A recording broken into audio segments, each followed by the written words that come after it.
दस्तूर हिंद की हिफाजत हमारे लिए बहुत ज़रूरी है। दस्तूर हिंद को हम आँच आने नहीं देंगे इंशाअल्लाह।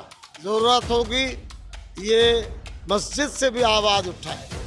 वजूद है असल, वजूद ख़त्म हो जाएगा तो कहाँ जाएंगे। देवबंद के मोहतमिम थे, उन्होंने बताया रामचंद्र जी कहो। ये किताब में हमने पढ़ा है, राम कौन थे पता नहीं, लेकिन वो बेइज्जत हो हम नहीं चाहते। तो आज हम बहुत ज़ोर के साथ ये बात कह रहे हैं, हिंदुस्तान के दस्तूर को हम ख़राब होने नहीं देंगे। ज़रूरत हो हम उसके लिए मर मिटने के लिए तैयार हैं। रामचंद्र जी के नाम पर वोट करेंगे और पैर से उसको कुचलेंगे तो रामचंद्र जी की इज्जत नहीं है, उनकी बेइज्जती है। आज की हाजिरी भी कमो बेश 15,000 की होगी और हमारे प्रधानमंत्री जी वो आकर उद्घाटन करेंगे। वो ना साधु हैं न मंत्र गुप्तो जानते हैं, रामायण महाभारत गीता उनको याद है या नहीं मुझको पता नहीं है। और जिससे जो बनता है, गरीब लोग हमारे साथ हैं, अमीर लोग नहीं है। मुट्ठी मुट्ठी चावल और चंदा से हम लोग चलाते हैं। 10 लाख मेंबर साजी हमारी है और मुल्क में 1 करोड़ मेंबर हमारे हैं। कोलकाता के नेताजी इंडोर स्टेडियम में मौलाना सिद्दीकुल्लाह चौधरी ने एक बार फिर केंद्र की बीजेपी सरकार को घेरा। उन्होंने कहा कि आज राम जी के नाम को बेचकर वोट मांगा जा रहा है और दस्तूर हिंद को नुकसान पहुंचाया जा रहा है।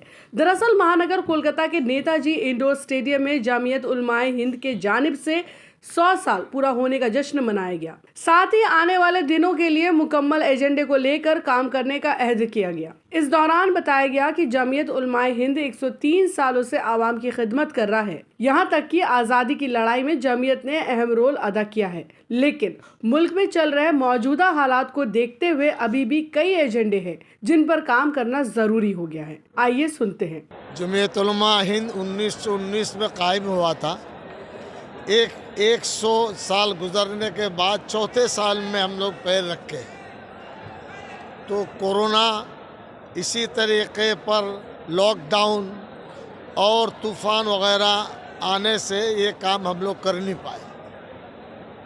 आज तमाम यूनिट, डिस्ट्रिक्ट, ब्लॉक, मदारिस दीनिया सब लोगों ने ताउन किया। सबके ताउन से अल्लाह का शुक्र है, इंडोर स्टेडियम एशिया का सबसे बड़ा स्टेडियम है। पूरा एशिया में इतना बड़ा स्टेडियम में नहीं है। इस तारीख साज स्टेडियम में तारीख साज प्रोग्राम अल्हम्दुलिल्लाह हम लोगों ने किया है।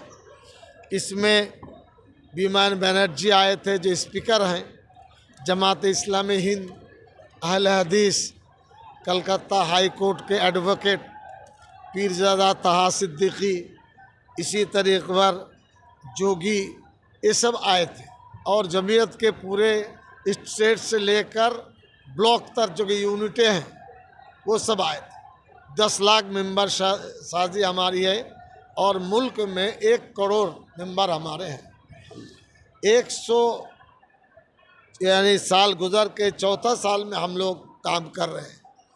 हमारे लिए फ़र्ज़ बनता है कि हम अपने पुरखों को याद करें, उनकी कुर्बानी को याद करें। दिल्ली में नवंबर के महीने में 1919 में जमीयत उलमा नाम की तंजीम उभर के आई।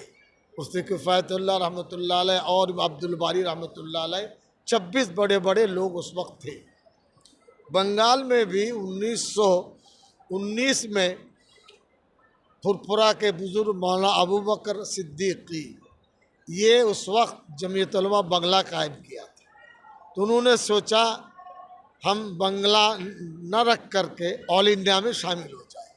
तो मौलाना अकरम खां साहब को भेजा और ऑल इंडिया में शमूलत हो गई। उस वक्त से तकरीबन ये 8 सदर अब तक हुए हैं। 100 साल, 104 चौथे साल। हमारा मुद्दा है आज की हाजिरी भी कमोबेश 15,000 की होगी। 11,000 लोगों को खाना हमने दिया। कुछ लोग हो सकता है न मिले। हम लोग मेज़बान भी हैं, मेहमान भी हैं। और डेलीगेट फीस लेकर हमने खाना दिया है। तो और जिससे जो बनता है, गरीब लोग हमारे साथ हैं, अमीर लोग नहीं है, मुट्ठी मुट्ठी चावल और चंदा से हम लोग चलाते हैं। आज का मुद्दा था दस्तूर हिंद की हिफाजत हमारे लिए बहुत ज़रूरी है। दस्तूर हिंद को हम आँच आने नहीं देंगे इंशाअल्लाह। हुकूमत अपनी सतह पर काम करेगी, पब्लिक का फ़र्ज़ बनता है दस्तूर को पहचाने। ये गुलदस्ता है, पूरी दुनिया में इतना अच्छा दस्तूर कहीं नहीं है। कॉन्स्टिट्यूशन ऑफ इंडिया, इसकी हिफाजत की दावत हमने सबको दी है। हम मिल करके दस्तूर को आँच आने नहीं देंगे।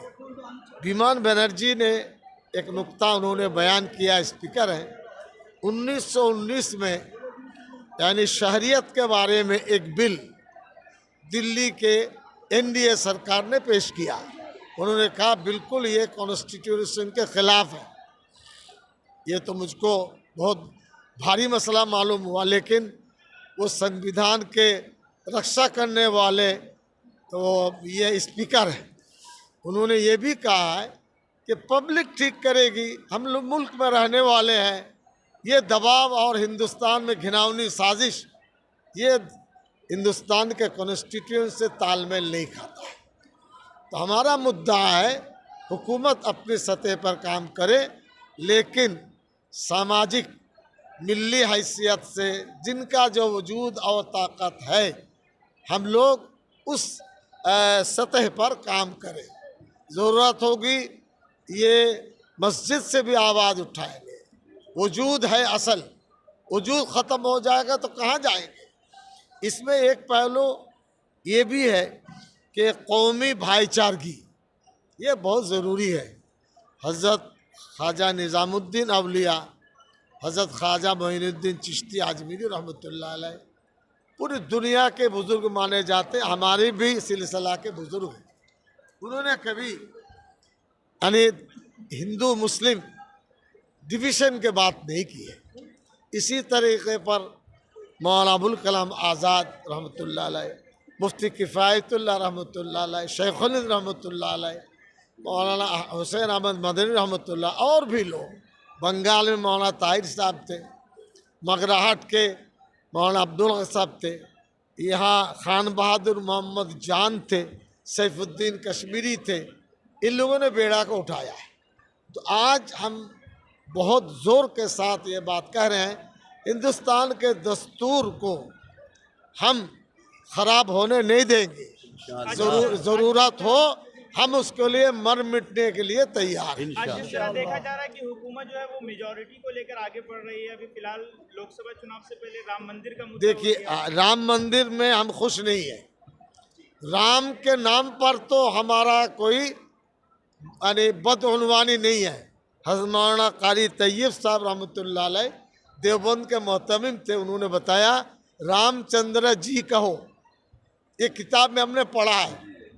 राम कौन थे पता नहीं, लेकिन वो बेइज्जत हो हम नहीं चाहेंगे। हम भी कहेंगे रामचंद्र जी, किंतु रामचंद्र जी को टका सेर भाजी कोई करके बेच के खाएंगे और रामचंद्र जी के नाम पर वोट करेंगे और पैर से उसको कुचलेंगे, तो रामचंद्र जी की इज्जत नहीं है, उनकी बेइज्जती है।